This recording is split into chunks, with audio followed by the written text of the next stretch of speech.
sohlama kiiɗama pinal ngal gandal ngal majjata ha laaɓa wooda tan ko hedde maggal ɗum noon heɗen jiiro ɗum hannde wonde fulɓe caɗeele jogii hiiɗeende jogii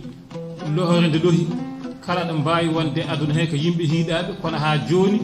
kala ɗo aduna woni rentina haala fulɓe ene haala pinal fulɓe e gandal fulɓe ndeke firti ko hino okka anniya o espoir mi heɓɓito noon mi yejjiti haalde ko haalno ko naane wonde kam o wona keɓodiɗo Pulaagu min horam kadi mi wona keɓodiɗo haala kana feewi ne wawi konnguɗi goɗɗi natte hen taw koye ɗemgal gongal wona welede e nder ndin mbaadi kalatmi walla gartanmi seeɗa tan e tonggode ko to yahno fof o artoyi so tawi tubakoɓe konngol humanisme ngol e wonande yimɓe jannguɓe won nokkuji walla teskiɓe on teskuyaji ngari hen ko à partir du 16e siècle watti haalede ko après le moyen âge humanisme haala ko fate neɗɗankagal haala fulɓe kam no gonduno e neɗɗankagal ko idi ɗum firti ko enen jiiɗi hen wonde pinal neɗɗankagal e moƴƴere e laaɓtude salade wonde won gueɗe eɗen joguino ɗum ko idide tubakoɓe ndewɗen ɓe hande gueɗe mabɓe walla wiɓe wonde kamɓe jogui pinal en ngala ko enen guiɗinoɓe hen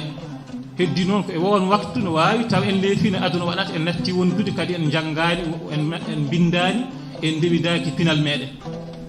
to banggue harmeji jeeɗiɗi ɗo haali ɗi ɗi ganduɗa tubni koye en ɗi nayyi endu koɗa Allah enen mbiyata endu ñalel endu weeyo ɗum ñalel ngel endu koɗa Allah o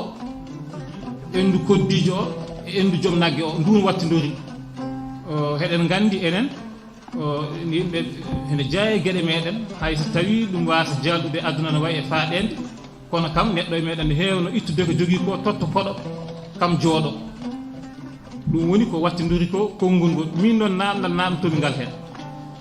walla ko miijam addi ko hen ɗiɗo harmeji jeeɗi so tawi ɗi koɗi guuranoɗi walla koɗi duwawɗi gonno so tawi ken wurnoɓe ɗi ko hunde nde ƴettiniɗen e Allah meɗen on saaha gueno eɗen ƴettude muɗum fodore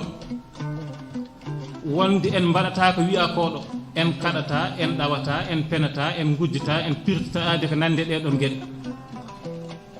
mate enen ken memtuɓe aadi haa ko heeɓi en ko heeɓi en hombo woni on woɗo mo calinɗen e yeeso Allah ngo memtuɗen haa ko gonɗen ko hande e meɗen heeɓi en hombo woni on woɗo mate enen ken janfiɓe Allah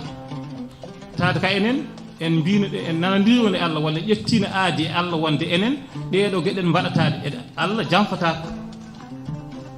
Allah kam eɗen gandi Allah ko nanodiri koye maɗa ko ɗum waɗata janfatako firti tawi janfo waɗi ko enen mbaɗi walla no wawi taw enen ko wiyete ko fulɓe hino joguino ɗiɗo